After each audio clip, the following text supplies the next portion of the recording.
Bonjour les amis et bienvenue pour cette nouvelle vidéo. Aujourd'hui je vais vous montrer comment faire des petits sablés. Le style de petits sablés qu'on trouve en boulangerie ou en pâtisserie qui vaut une fortune les 100 grammes. Vous allez voir, ça vaut 2 francs 6 sous à faire et puis c'est facile. Voilà. Vous allez vous éclater parce que c'est plaisant en plus. Ça permet de créer, machin, moi j'aime bien, vous allez voir. Donc je vais vous montrer comment faire la pâte. On va la faire à la main comme ça. Pas besoin de machine. Vous pouvez la faire aussi au robot, hein, utiliser la feuille, la faire au pétrin, comme une pâte brisée par exemple. Et c'est un dérivé de pâte sablée en fait, mais c'est vraiment une pâte passe-partout et elle est délicieuse, vous verrez. Même toute seule, sans garniture, c'est un bijou cette pâte. Donc vous allez voir comment faire la pâte et comment former différents sablés, les sablés qu'on fait en pâtisserie avec cette pâte. On va tout de suite passer à la démo. Alors je commence par le beurre, qui doit être bien ramolli, c'est-à-dire qu'on le sort la veille. Si c'est en hiver, ça suffit peut-être pas, on le met à côté, à proximité du chauffage, et il va devenir bien mou comme ça. Il faut qu'on ait un beurre en pommade. On va le retravailler quand même ici.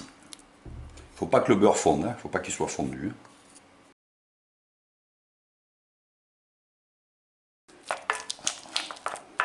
Voilà.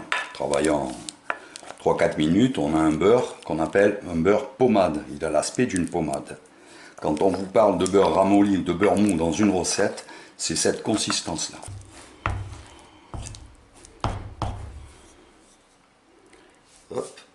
Ensuite, je vais battre mes 2 œufs, un petit peu là. Hop. Je les verse là, avec le beurre. Alors les œufs, bien sûr, on les sort aussi avant, hein, à température ambiante. Je vous rappelle que vous n'êtes pas obligé de mettre vos œufs au frigo. Dès que vous les achetez, vous les laissez dehors. Si vous les mettez une fois au frigo, il faudra les laisser au frigo. Et pour faire la recette, vous les sortez quelques heures avant aussi. Alors, je vais mélanger comme ça, grosso modo. Je vais prendre le fouet maintenant, pardon.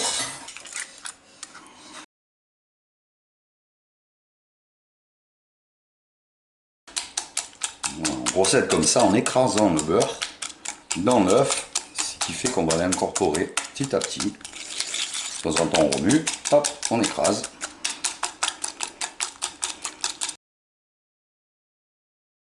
Voilà, à ce stade-là, quand on a que des petits morceaux de beurre, on peut arrêter.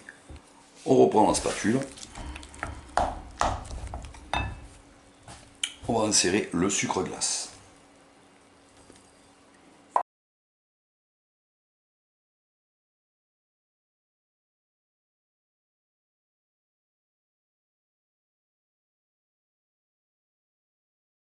On va mettre la maïzena.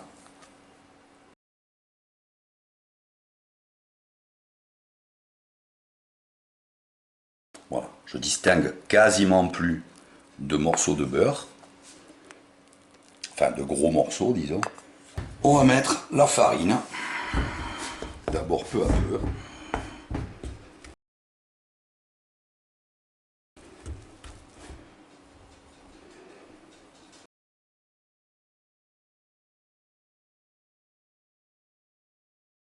Quand on en est là, on verse toute la farine.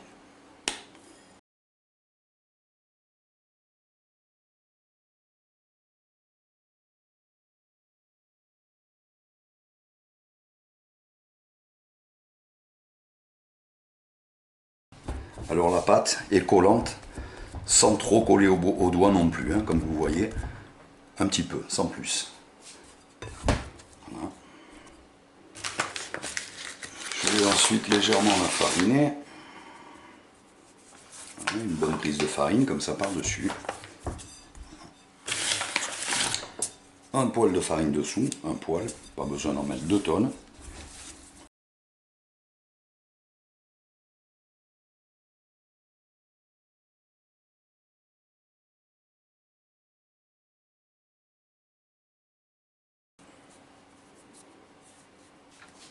Ensuite, je trempe mon doigt dans le sucre glace. J'appuie comme ça. Pas jusqu'au bout, hein. Un peu plus de la moitié de la boule. Ou la moitié, en gros.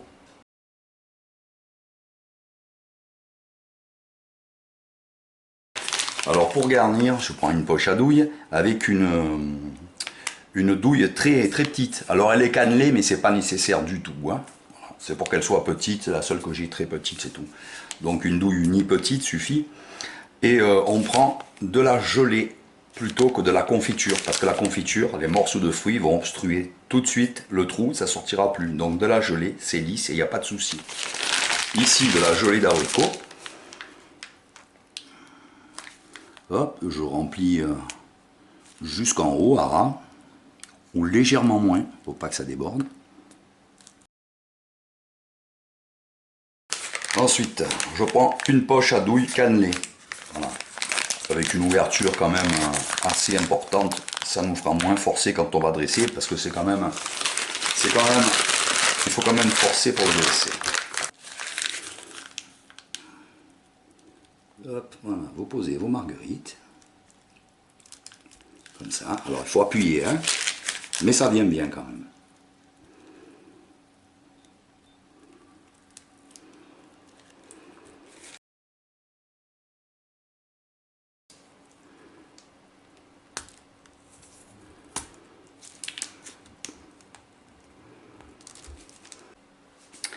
Et on finit par le bigarreau.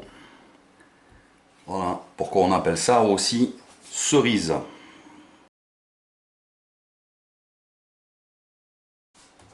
Hop, on met de côté et on verra la cuisson après. On va mettre un peu de farine. Léger, hein, ça suffit. Un petit peu dessus.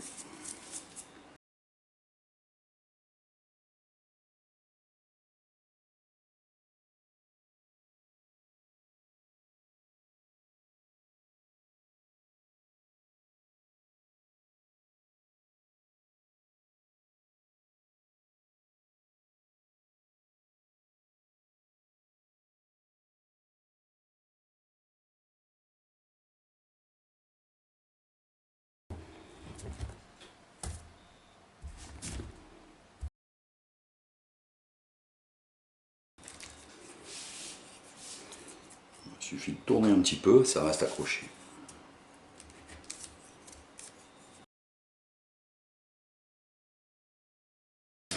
Voilà, mon four est à 180 degrés, j'enfourne.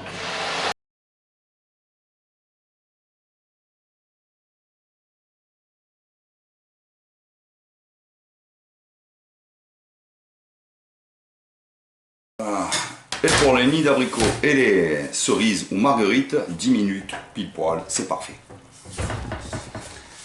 On les laisse refroidir un petit peu, ils sont mous quand ils sortent, un petit peu, hein, et après ils vont sécher, comme les gâteaux secs, les biscuits secs, et durcir un peu plus. Alors, sur une partie des couvercles, sucre glace.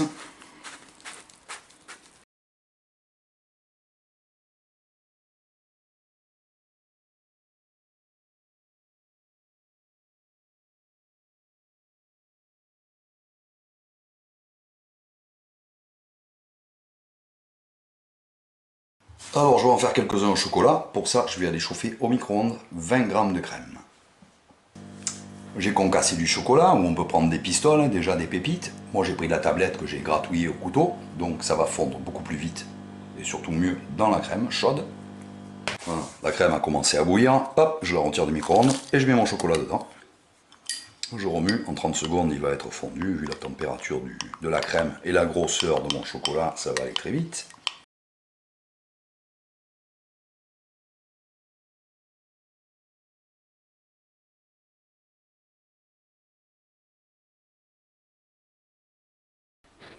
Voilà les amis, vous voyez, on peut faire quand même beaucoup de variétés en variant le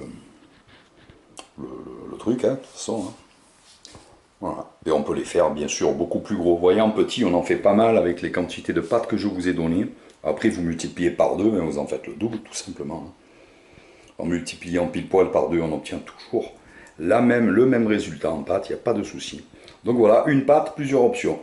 Mais cette pâte, elle est vraiment très bonne. Vous verrez, c'est une très bonne pâte sablée. Donc les nids d'abricots, hein, au four, la confiture, elle réduit encore. Ce qui fait qu'elle sèche un peu, ce qui est encore mieux, ça fait plus nappage.